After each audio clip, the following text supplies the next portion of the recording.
Well, one theory I've seen in the truth community over the past few years is of these cathedrals, and that they aren't just religious buildings. They, in fact, are some type of energy generation device or energy distribution center, a magnetron, and that these windows and these designs that we see are not just for some type of religious art, but they're derived from watching the water and perhaps modifying water with different frequency and vibrations. So was there something more to these buildings and their design, all of their arches, all of their domes, the antennas that we see at the top? Is there something more to it than just architecture and religious art? Over the past couple weeks since the Lost History of the Flat Earth video series has come out, I definitely have gotten more interested and dug into this. And I wanted to share just a little bit of verification that this is a pretty valid theory, and it's backed up in historical documentation.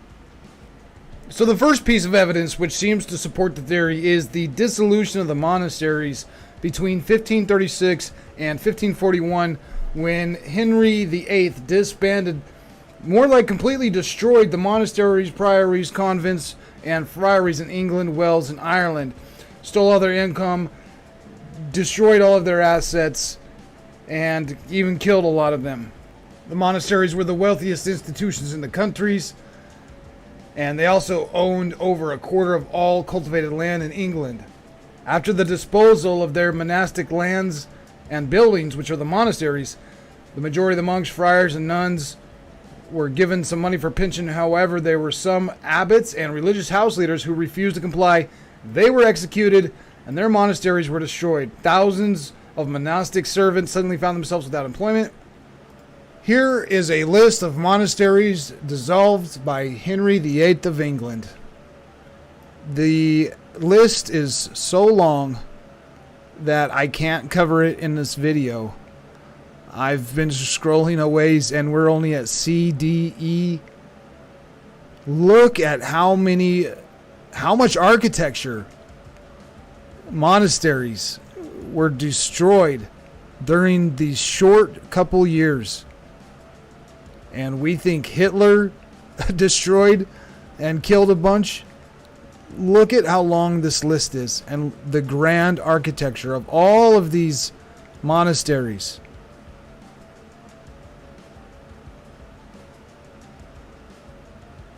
I should just click on a couple of them. Tally Abbey, completely destroyed. All of the books burned. We have no idea what this building was for. Thetford Priory. The remains of Thetford Priory. We have no idea what this building was.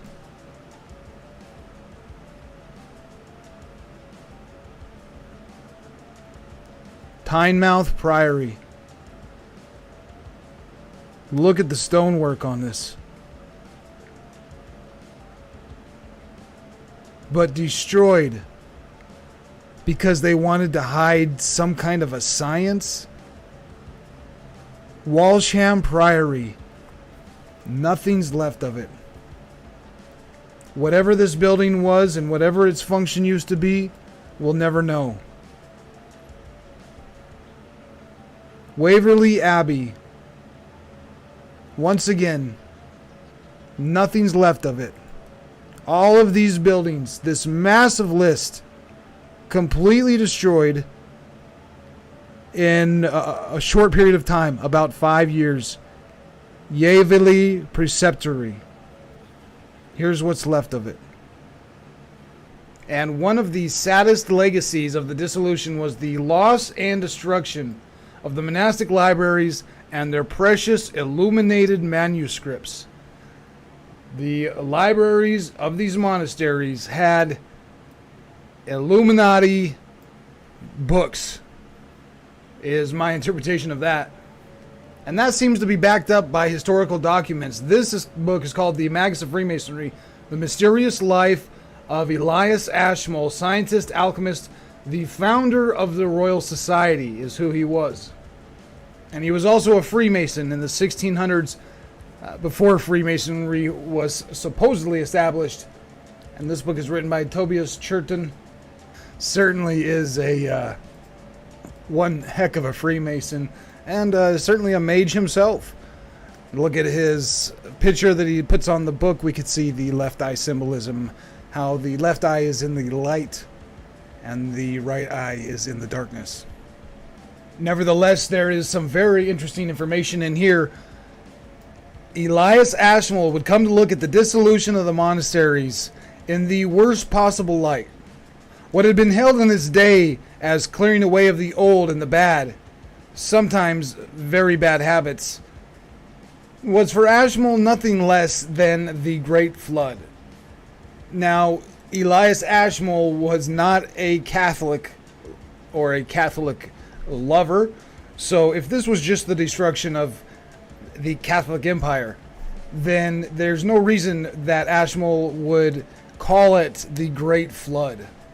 The monasteries had reserved the knowledge of the nation. It is estimated that the dissolution led to the destruction of 98% of the books and manuscripts of England. Hitler himself never managed such a conflagration of knowledge. So people are awful mad with Hitler and all the books he burned. But what about Henry VIII, who destroyed 98% of the books and texts in all of England in a short period of time between 1536 and 1541, and in addition to destroying all of the books and documents, paintings, maps, he also destroyed all of the architecture, the monasteries, priories, convents, and friaries. This is all supposedly done in the name of religious conquest, because he used to be in a Roman Catholic from 1491 until 1534, but in 1534 is when he converted to the Church of England, which is a Protestant Christian church. And when he made that change of religion in 1534, he began destroying all of these monasteries. So once again, if it was all just Catholic conquest, why is it that an Elias Ashmole is very negatively affected and says that this is one of the worst possible things that can happen, and it's nothing less than the Great Flood? If we turn to the next page, Ashmole knew of the monastery's connections with British alchemy, cosmology, medicine, botany, philosophy, art, and architecture. Botany?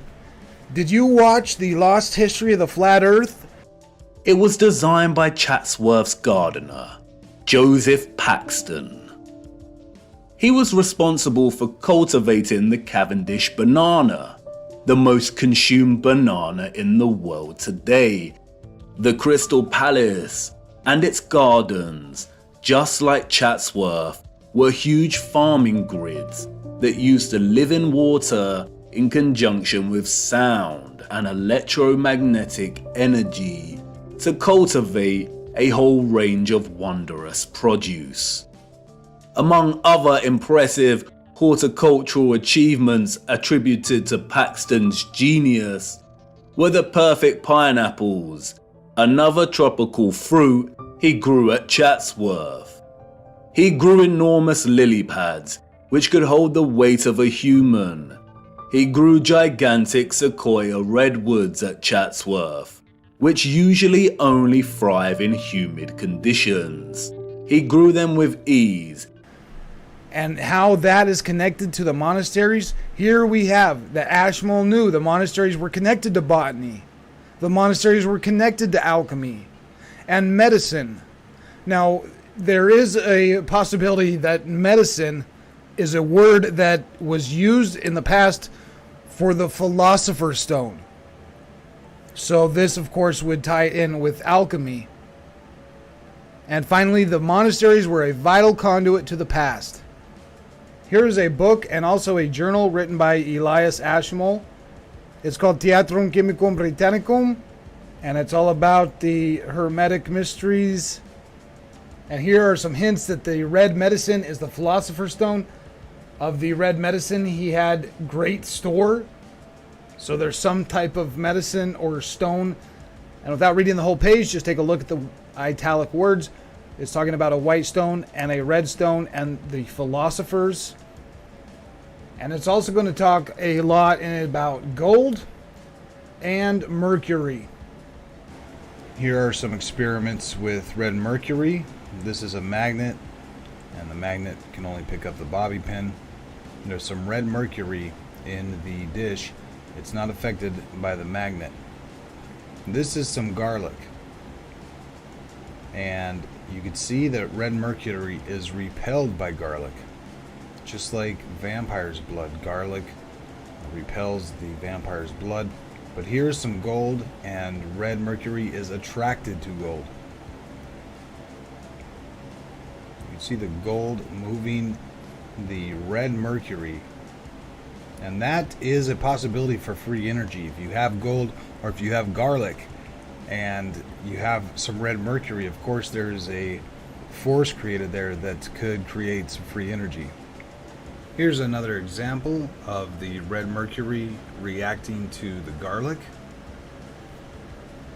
and also the red mercury reacting to the gold. One more example of the red mercury being repelled by garlic. And this seems really interesting.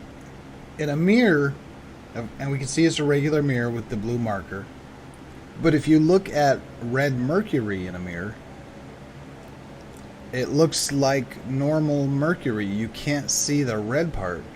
Notice in the mirror it looks it's invisible. Here the glass looks empty in the mirror, but it had the red mercury in it the whole time. There it is on the plate. And once again, from a different YouTube channel. So if this is a hoax, it's a hoax being put on by multiple YouTube channels. I don't have any red mercury myself, so I haven't been able to test this. But it does appear that red mercury is not visible in the mirror. Now this is where things get really interesting. A monk of Bath, which was of that house, was a prior. He told me in secret that he had a stone, our medicine, our elixir and all, which when the abbey was suppressed, he hid in a wall, and 10 days after he went to fetch it out, and he found but the stopple of a clout. Now I don't know what that means, but maybe the stopple is the steeple. Maybe all he found, it sounds like he just found the whole place in ruins. But he had our stone. This is the philosopher's stone. He calls it our medicine, our elixir and all. Or maybe they're three different things. Our stone, our medicine, our elixir and all. Which when the abbey was suppressed, when it was destroyed by the dissolution of the monasteries, he hid it in a wall. Now one question here is, why would the monk know that he needs to hide this philosopher's stone or this medicine or this red elixir? Why would he need to hide it in a wall? Obviously he knew that they were coming to destroy it or take it and to steal all of that. And again, this has nothing to do with Catholicism. It sounds like he went back to the abbey and did not find what he had hid in the wall. He told me in such an agony that the loss thereof, he thought he should be in a frenzy, and he is dark and cannot see. I believe this is the word for blind. He is blind. He cannot see, but had a boy to lead him throughout the country. Okay, I need to take a small detour here on page 298 where it mentions that he is blind. And we need to talk about a secret society connected to Freemasonry that may cause people to go blind.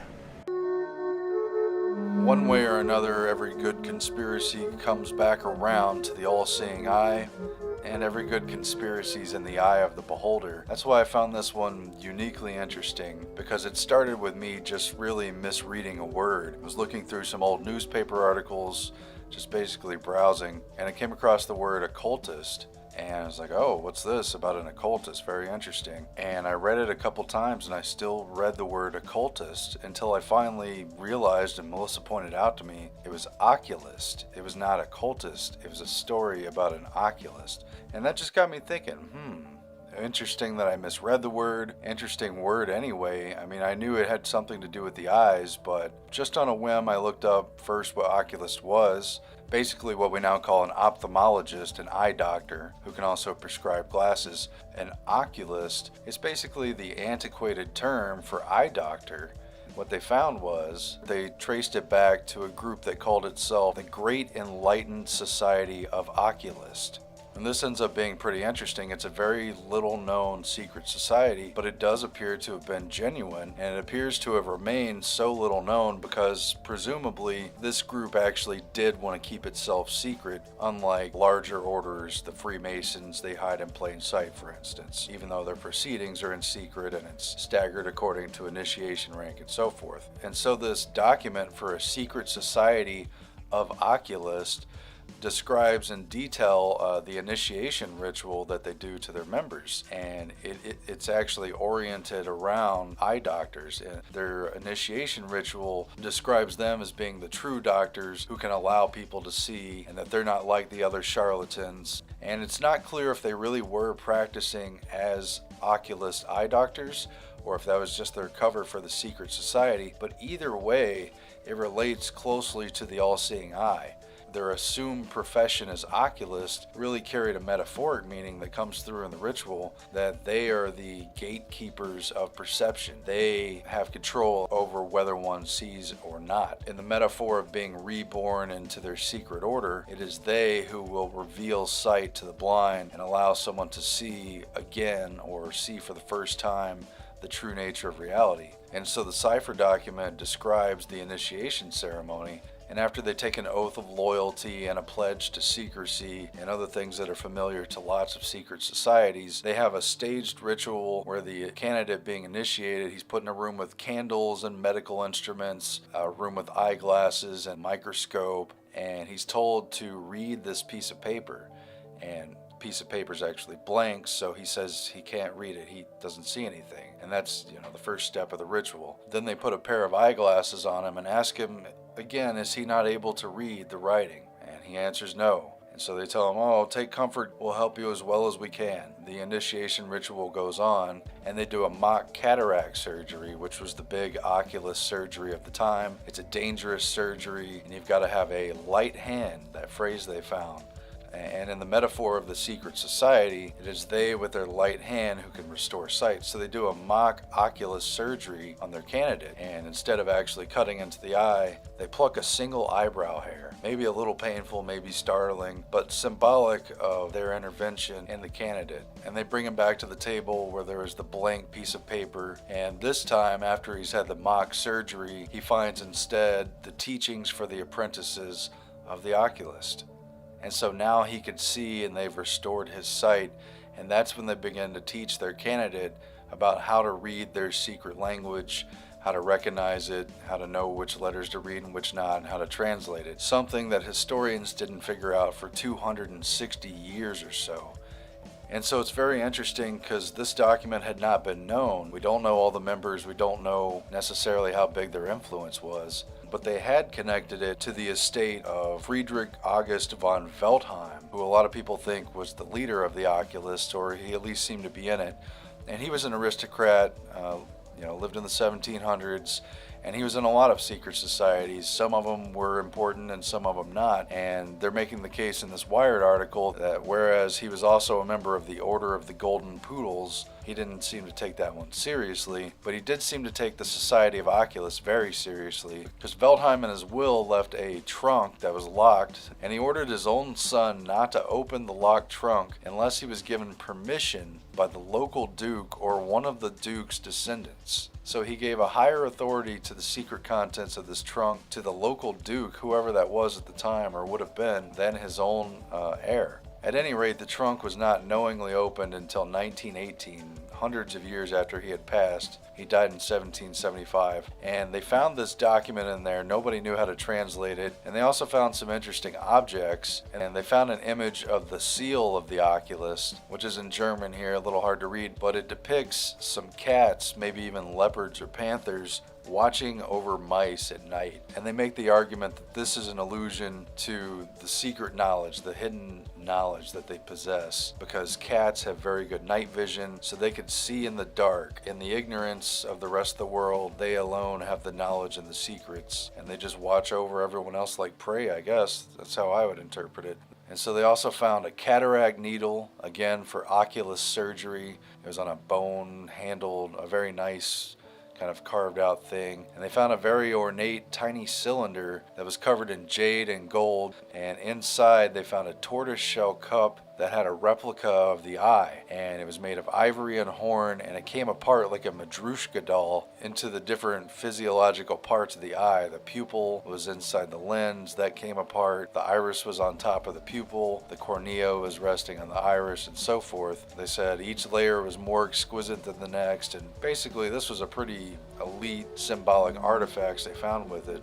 All right, now given that information, once again, going back to this monk, it is interesting that this guy is blind, and I understood that he was a philosopher, and when all the company had gone and none but his boy and he and I were alone, the master teaches me the secrets of natural philosophy. Another term for this natural philosophy is natural magic. According to Ashmole, Adam and the primal man before his fall was so absolute a philosopher that he possessed the true and pure knowledge of nature, which no other than what we call natural magic in the highest degree of perfection. According to Jostin, natural magic, as conceived by Ashmole, is therefore in modern terminology science. Teach me the secrets of science, or natural philosophy. No, son, said the master, I know not what thou art, and shall I reveal to thee such a precious art? No man by me shall get such gains, for I must surrender it into the Lord's hands.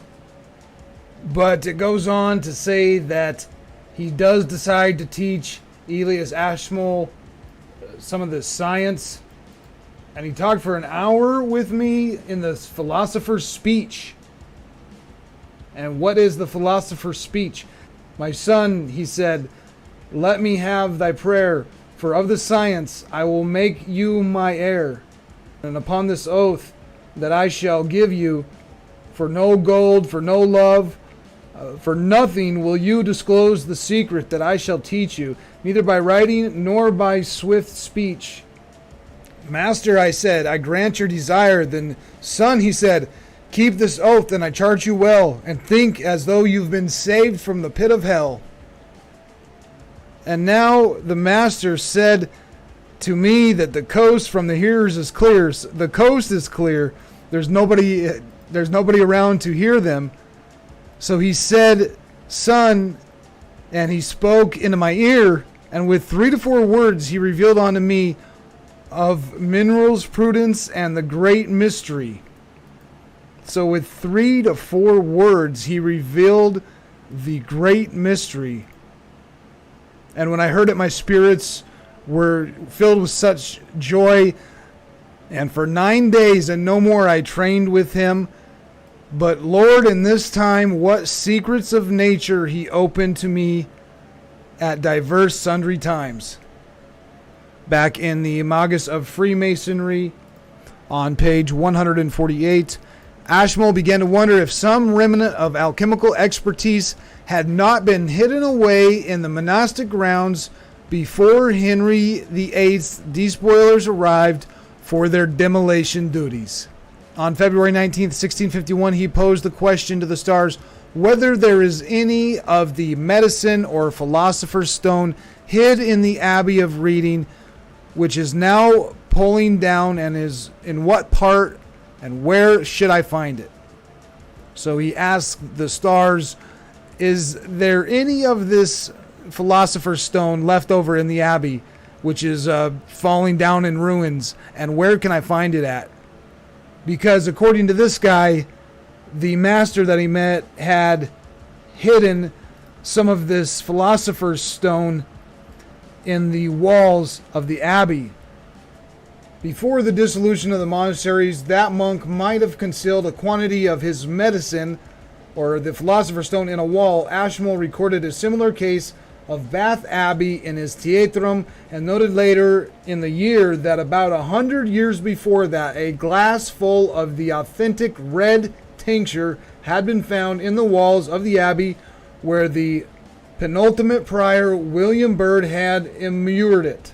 And he consulted with the stars to find out whether there is any of that medicine hid in the Abbey of Reading, which is now falling down, and in which part can I find it? It is not known whether he undertook the search. And this sounds like some kind of a recipe for this medicine. Medicine is fixed and perfectly flowing, so red begets red. It's either always white or red ferment from the medicine, and it's a perfect thickening.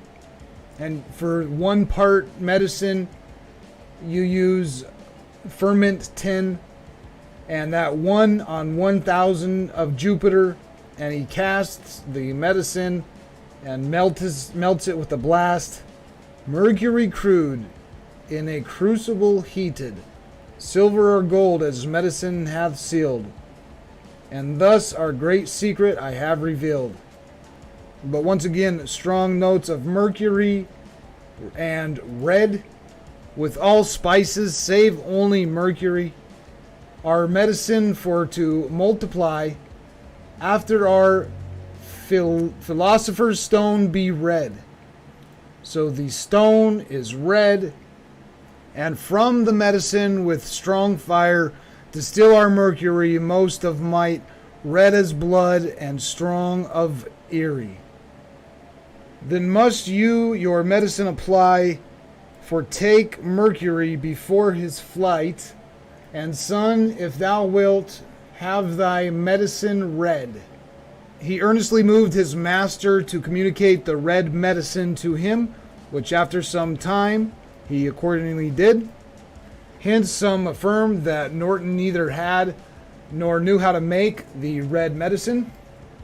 And it says here, in regards to the violent nature of the medicine, it is deadly indeed, because its nature is so infinitely stronger above man's, and it overcomes his spirits.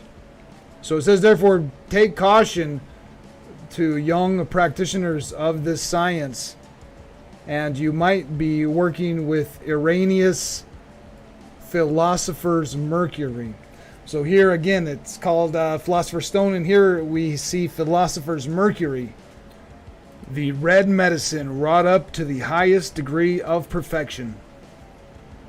And finally, it is generally reported that John Dee and Sir Edward Kelly were so strangely fortunate as to find a very large quantity of the elixir in some part of the ruins of Glastonbury Abbey, which was so incredibly rich in virtue. Is it possible that this red medicine, that this red stone, is red mercury? If this was all about hiding Catholicism and getting rid of the Catholic Church, men like Elias Ashmole and John Dee, who were trying to find or had a Philosopher's Stone, wouldn't be all that interested in their architecture and their books. If the dissolution of the monasteries was just about getting rid of Catholicism, then the monk of Bath, the blind monk of Bath, wouldn't have been worried about hiding some red stone or red medicine or elixir in the walls of the abbey. And piecing all of this information together, it doesn't seem like all of these buildings and all of this architecture and all the books and maps and paintings and stones and red medicines and elixirs that were contained in these buildings, I don't think it had anything to do with the official narrative that they just wanted to get rid of Catholicism by destroying all this. Thank you for watching, guys. This is Ryan Zim signing off while I mourn the loss of Bartony Abbey because the only thing left is a stone.